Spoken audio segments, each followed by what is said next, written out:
Maverick Viñales garantiu um lugar na história da MotoGP com um fim de semana maiúsculo em Austin. Esse é o assunto de hoje, aqui no Grande Prêmio.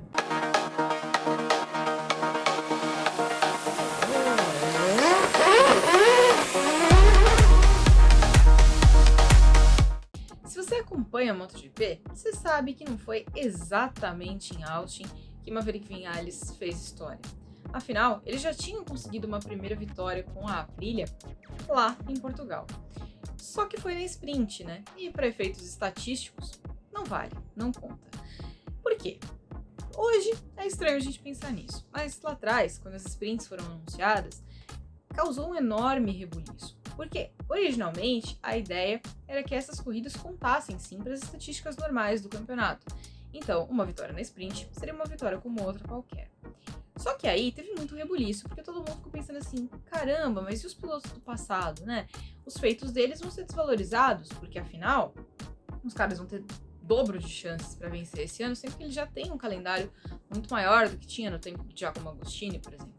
Então, eles falaram, ok, então as sprints vão ficar numa continha separada ali, não vai valer para a estatística geral do campeonato. Até então, tudo corria bem. Ninguém estava lá muito incomodado com essa mudança. Até Viñales.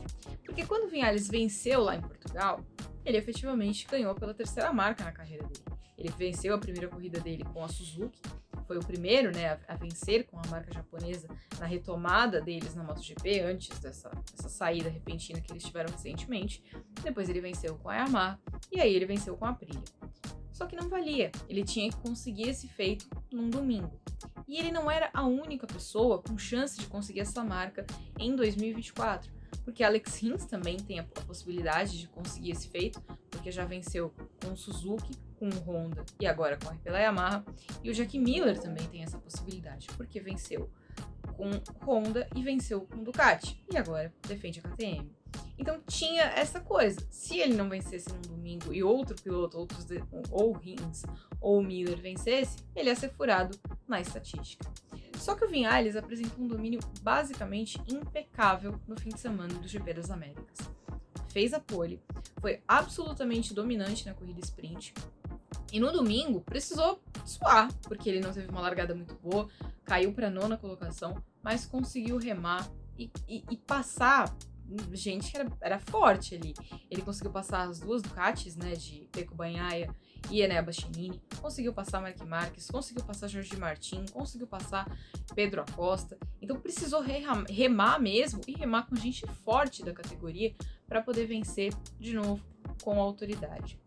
É um Viñales que eu acho que a gente nem lembrava que ele sabia ser esse bom piloto, que ele podia ser esse bom piloto. Porque era um Viñales que estava sumido, né? Se você acompanha a categoria, você talvez se lembre que o Viñales saiu da Yamaha pela porta do fundo. O Viñales, ele foi flagrado tentando quebrar o motor da Yamaha propositalmente, acabou dispensado pela equipe, e ali podia ter sido o fim da carreira dele, né? A carreira dele podia ter ido pro espaço por causa de uma bobagem, por causa de um nervosismo ali que ele teve.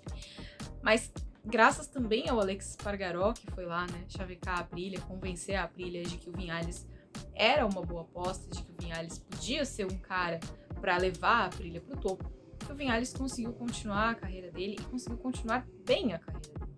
A Aprilia, durante muito tempo, ela ficou ali na lanterna da MotoGP, mas depois que o Máximo Rivola chegou para comandar, para assumir a direção executiva da equipe e deixou o Romano Veziano para focar efetivamente na parte técnica, as coisas mudaram de figura.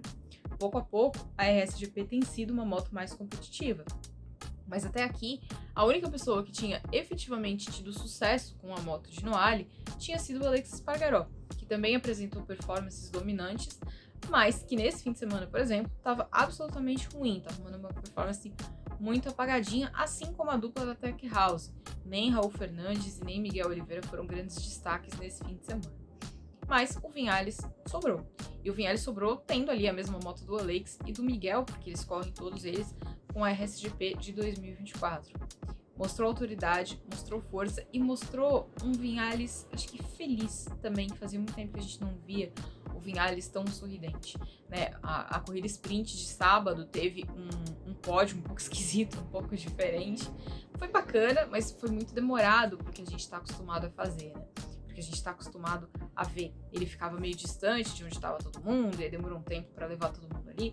Mas o Vinhales entrou no espírito da festa, tava animadão ali, brincando, feliz com a galera que tava por perto. Tava numa vibe diferente. Para esse domingo ele era o fortíssimo candidato, tinha acertado muito bem a largada na sprint, não conseguiu fazer a mesma coisa no domingo, mas foi por causa do que ele relatou ali de um problema no câmbio. Mas de qualquer forma, conseguiu ter a força suficiente para reagir, para responder a um momento ruim e aproveitar que tinha um bom equipamento nas mãos. Manteve a cabeça no lugar, teve a calma necessária para conseguir escalar o pelotão. Então agora, oficialmente, sem que ninguém possa colocar defeitos, Vinhales é o primeiro piloto da história a conseguir vitórias na MotoGP, na era da MotoGP, que começou lá em 2002, por 3 marcas diferentes: Suzuki, Yamaha e Aprilia.